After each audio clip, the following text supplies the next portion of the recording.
بسم الله الرحمن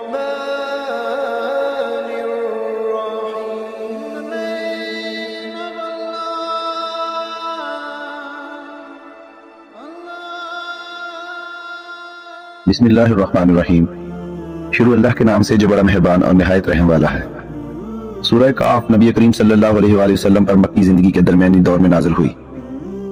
یہ وہ دور تھا جب آپ صلی اللہ علیہ وآلہ وسلم نے کھل کر اسلام کی تبلیغ شروع کر دی، جس سے اسلام اور جاہلیت میں کشمکش شروع ہو چکی تھی، اور کافروں نے نبی کریم صلی اللہ علیہ وآلہ وسلم کی جدوجہد کو ناکام کرنے کے لیے تانے دینے شروع کر دیے تھے.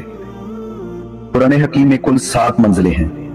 اکثر صحابہ کرام رضی اللہ تعالیٰ عنہ روزانہ ایک منزل کی تلاوت فرماتے اور ایک ہفتہ میں پورا قرآن پاک کی تلاوت مکمل کر لیتے. 7ویں یعنی آخری منزل کا آغاز سورہ کاف سے اور اختتام سورہ ناس پر ہوتا ہے. اس طرح 7ویں منزل میں کل 65 سورتیں ہیں. نبی کریم صلی اللہ علیہ وآلہ وسلم کو سورہ کاف سے خاص محبت تھی، اور آپ صلی اللہ علیہ وآلہ وسلم اکثر جمعہ کے خطبہ اور نماز عیدین میں اس سورت کی تلاوت فرماتے تھے. اس سورت میں ایسے مضامین بیان کیے گئے ہیں جنہیں سننے سے فکر آخرت پیدا ہوتی ہے.